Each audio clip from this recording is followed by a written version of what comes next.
दंगा करने नहीं रोकने के लिए हिंदू स्वाभिमान यात्रा। भागलपुर में गिरिराज गरजे गिरिराज सिंह।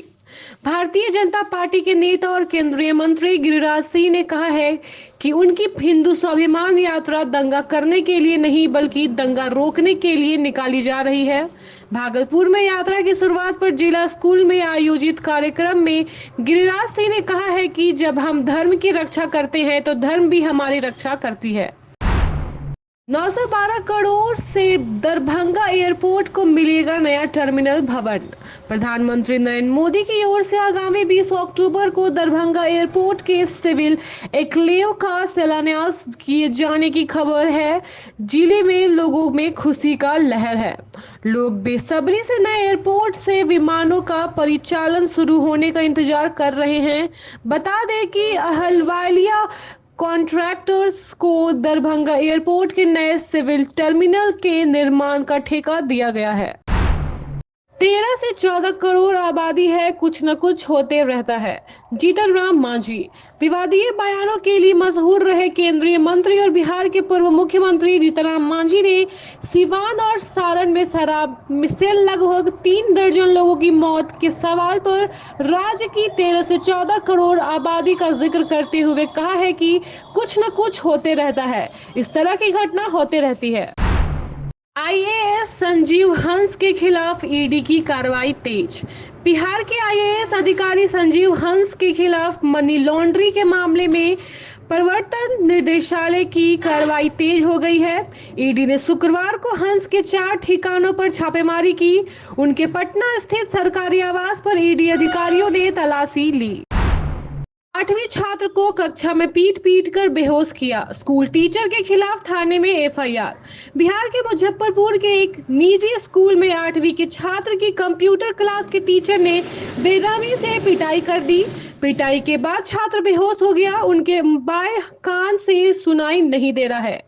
कांटी के रहने वाले छात्र के पिता शिवरल कुमार ने गुरुवार को सदर पुलिस थाने में एफआईआर दर्ज कराई।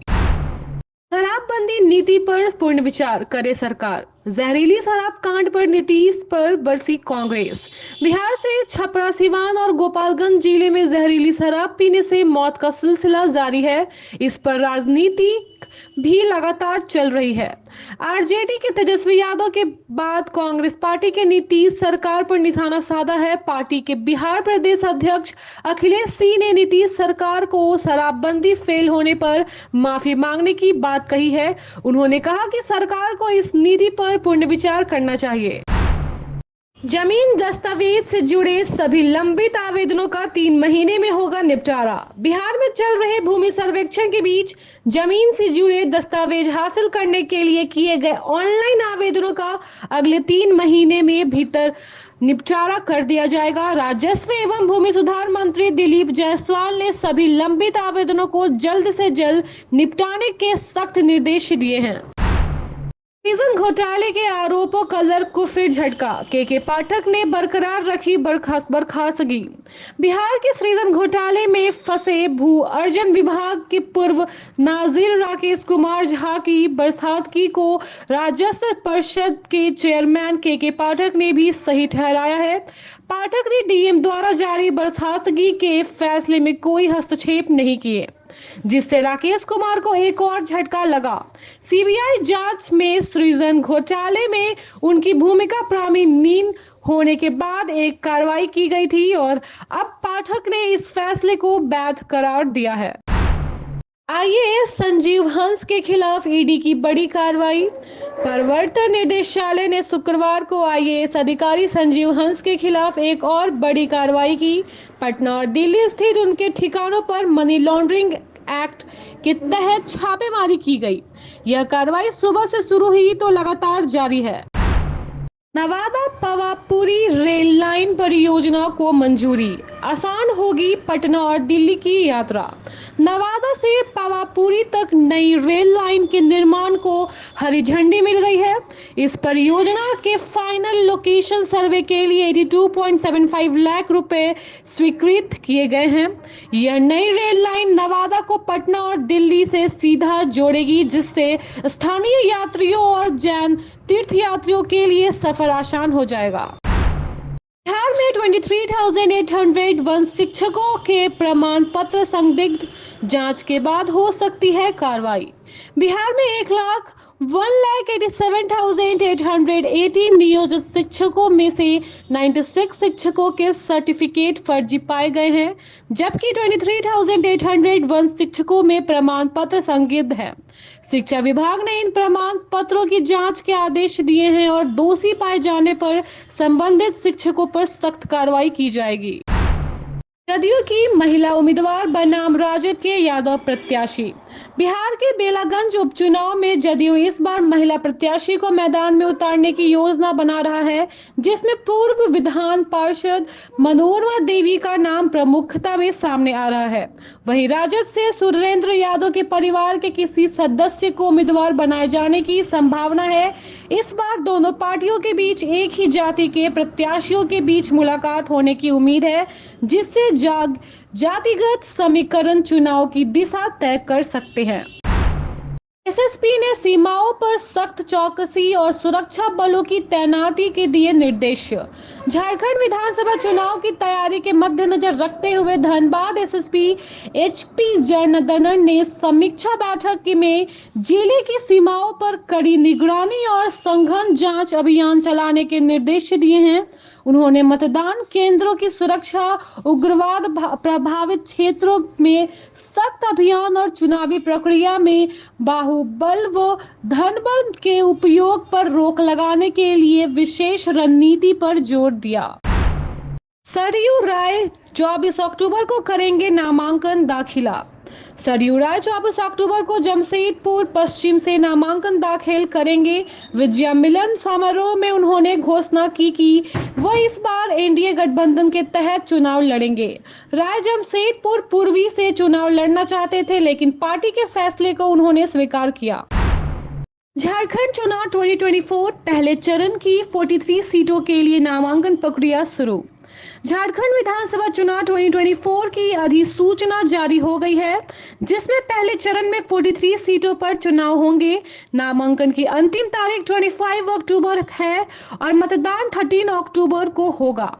नामांकन पत्रों की जांच 28 अक्टूबर को होगी और उम्मीदवार 30 अक्टूबर तक अपना नाम वापस ले सकते हैं। एनडीए गठबंधन को बड़ा झटका, बीजेपी और आजसू के दो नेता झामुमो में शामिल होंगे। झारखंड विधानसभा चुनाव से पहले एनडीए गठबंधन को बड़ा झटका लगा है। चंदन खियारी के पूर्व विधायक उमाकांत राजक ने आजसू से इस्तीफा देकर झामुमो को का दामन थामने का फैसला किया है। साथ ही जमुआ से भाजपा विधायक केदार हाजरा की भी झामुमो में शामिल होने वाले हैं। झारखंड की 4 विधानसभा सीटें, जहां कोई भी उम्मीदवार लगातार 2 बार जीतने में सफल नहीं हुआ। झारखंड की 4 विधानसभा सीटें लोहरदगा, सिमरिया, महागामा और टुंडी हर चुनाव में नए चेहरे चुनती है, जहां कोई भी उम्मीदवार लगातार 2 बार जीतने में सफल नहीं हुआ। सिमरी में 2000 से विधायक बदलते रहे हैं। लोहरदगा में 2019 में कांग्रेस के रामेश्वर उरांव ने जीत हासिल की। टुंडी में 2019 में मथुरा महतो ने दूसरी बार जीत दर्ज की, जबकि महागामा में 2019 में कांग्रेस की दीपिका पांडे सी ने जीत हासिल की। इस सीटों के परिणाम झारखंड की राजनीति में महत्वपूर्ण बदलाव ला सकता है। झारखंड पार्टी के गढ़ में भाजपा, कांग्रेस और झामुमो की सेंधमारी। तोरपा विधानसभा क्षेत्र जो अनुसूचित जनजातियों के लिए आरक्षित है, झारखंड पार्टी का गढ़ माना जाता था। यहां अब तक झारखंड पार्टी ने 7 बार, भाजपा के 3 बार और कांग्रेस व झामुमो ने 2-2 बार जीत हासिल की है। विधायक ने विकास कार्यों का दावा किया, लेकिन पलायन और रोजगार की कमी प्रमुख मुद्दे बने हुए हैं।